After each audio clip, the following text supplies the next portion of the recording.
Actually 5 of January में उसका auction हुआ था। मैं 18 ऑफ दिसंबर में बॉम्बे सेफिमा डिपार्टमेंट गया था।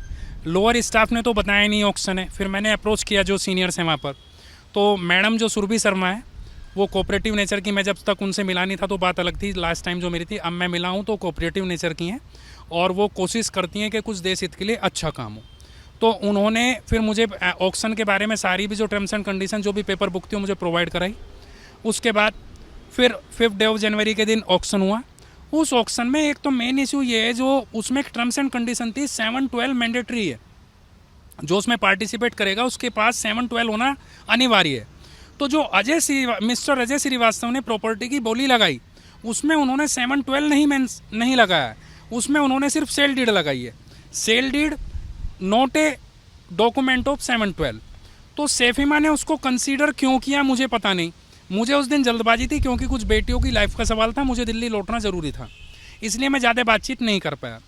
उसके बाद अब उसका टाइम वो हो गया क्योंकि टर्म्स एंड कंडीशन के अनुसार 50 लाख से ऊपर जिसकी पेमेंट होती है वो पेमेंट जो होती है वो पेमेंट विद इन 30 डेज में 25% करनी पड़ती है और रेस्ट अमाउंट जो होता है 90 दिन में होना पड़ता है। और उसमें साफ लिखा हुआ है स्पेसिफिक कि अगर लास्ट डे 30 डेज अगर 90 डेज अगर लास्ट डे वर्किंग डे नहीं है, हॉलीडे है, उस कंडीशन के अंदर भी सिर्फ एक डे बढ़ाया जाएगा। आप जो भी उनसे पूछ रहा है वो कोई संतोषजनक मिस्टर अजय श्रीवास्तव जवाब ही नहीं दे रहे कि मैंने रिक्वेस्ट लेटर लिखा है, मेरी जो जन्मतिथि है, मेरी जन्मतिथि 2 ऑफ जनवरी है, मैंने कई जगह उनकी न्यूज़ में देखा है, और एक्चुअल उनकी डेट ऑफ बर्थ 4 अप्रैल 1962 है, 4 अप्रैल 1962। तो ये सब वो जो एक मीडिया में स्टंट पाने के लिए ये सब कर रहे हैं, ये देश हित का काम नहीं है। मेरी प्रार्थना यही है, चाहे उसमें मैं भी हूँ, जो देश हित का काम है उसमें देश हित का काम होना चाहिए, इधर उधर की बातें नहीं होनी चाहिए। तो मैंने राइट डाउन करके सेफिमा को दे दिया है कि मैं इसमें सेकंड रनर था, हाईएस्ट बिडर था।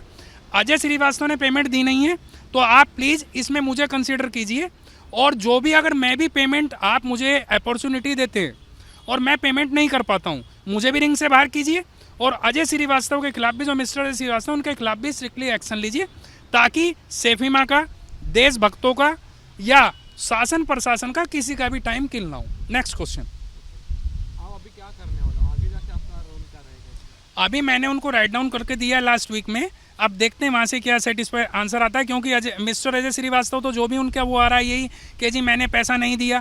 पहले बोलते थे मेरे गुरुजी ने बताया, मेरी डेट ऑफ बर्थ है, मेरी तिथि उससे मिलती है, 15,000 की मैंने इसलिए खरीदी है, और अब मैं जुगाड़ कर रहा हूँ। मेरी समझ से तो सारी बातें बिल्कुल आउट ऑफ कोर्स जा रही हैं।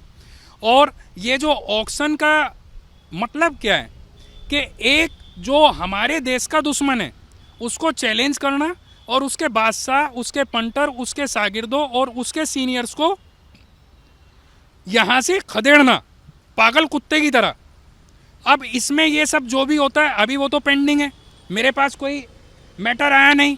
सेकंड वन जो बात आती है, जो मैंने 2020 में प्रॉपर्टी परचेज की थी, वो प्रॉपर्टी जो मैंने परचेज की थी उसके पेपर बुक मुझे वहाँ से सेफिमा से मिल गई है, जो सिग्नेचर करके मैडम सुरभि शर्मा ने, और मेरे सिग्नेचर जो भी था प्रॉपर हो गया है। एडजुडिकेशन के लिए ये जो GDR ऑफिस है यहाँ पर भी उसकी पेपर बुक का वर्क कंप्लीट हो गया है, वो मुझे शाम तक मिल जाएगी।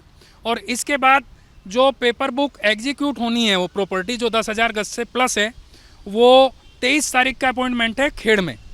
तो वो मैंने जब भी सुना, जब भी आ रहा हूँ मैं 2015 से, ये आज की तो मेरी सोच है नहीं, ये लगभग 25 साल पुरानी है, 20 साल पुरानी तो है ही कन्फर्म, नियर अबाउट 25 साल पुरानी सोच है, प्लस 25।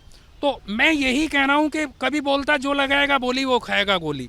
जो भी मेरे आगे आएगा उसका मैं खात्मा कर दूंगा, गेम ओवर कर दूंगा। मेरी यहाँ पर जो भी मदद कर रहे हैं उनको कहीं ना कहीं इनडायरेक्ट वे में धमकियाँ मिल रही हैं। अब देखते हैं 23 तारीख में मुझे खेड़ में सब रजिस्ट्रार ऑफिस में डॉक्यूमेंट्स एग्जीक्यूट कराने, और उसके बाद वहाँ पर जो प्रॉपर्टी है उस प्रॉपर्टी में, क्योंकि जिससे भी मैं कह रहा हूँ हवन के लिए वहाँ चलना है, अभी मुझे कोई प्रॉपर रेस्पॉन्स मिल नहीं पा रहा है। पूर्णिमा का दिन है, उस दिन यहाँ से स्वयं हवन करके मैं यहाँ से जाना चाहता हूँ, ताकि उस पागल, कलंकित, देश के दुश्मन, इंसानियत के दुश्मन पागल कुत्ते को पता लगे, उसके पंटरों को पता लगे, उसके बादशाहों को पता लगे, और जो भी वो किसी भी मजहब से बिलोंग करते हैं। मेरा मजहब से कोई मतलब नहीं है, मैं सिंपल सी लाइन जानता हूँ, मजहब नहीं सिखाता आपस में बैर रखना। तो मेरा मजहब से मतलब नहीं है, जो भी आतंकवाद से जुड़ा हुआ है, देश का दुश्मन है, चाहे वो ड्रग्स करता हो, तस्करी करता हो, हथियारों की करता हो, गोल्ड की करता हो, जो भी ऐसी गतिविधि में इन्वॉल्व है जो रूलिंग के खिलाफ है, वो मेरा दुश्मन है। अब ये एक बिंदु है, इस बिंदु से लाइनें कहाँ से कहाँ तक जाएंगी, अभी मैं बुक एग्जीक्यूट करा लूँ वहाँ पर, और ये हवन जैसा होता है वो सब पूरा हिंदुस्तान और मेरे देशवासी और बुजुर्गवार देखेंगे ही।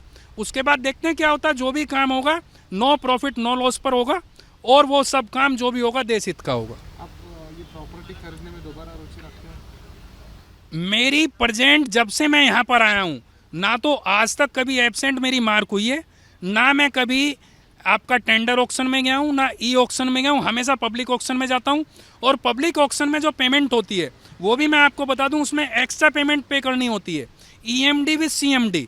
Otherwise in tender auction and e auction only EMD is applicable.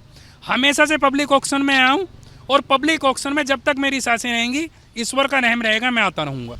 एक मेरी अपने देशवासियों से, जो भी देशभक्त हैं, उन सबसे प्रार्थनाओं, किसी भी डिपार्टमेंट से हैं, मुझे इस बात से कोई मतलब नहीं, किसी भी मजहब से हैं, मेरे जो भी भाई बहन बुजुर्गवार जो भी उस हवन में आकर सम्मिलित होकर देश हित के लिए वहां पर आहुति देना चाहते हैं, मेरा दोनों हाथ जोड़कर उनको इसने निमंत्रण है वो स्वीकार करें और वहां पर समय से पहुंचे, ताकि जो कहते हैं कि हमारी दहशत है, उस दहशत का उसको पता लगे कि आईना क्या है और उसका खात्मा हो। जय हिंद, जय भारत।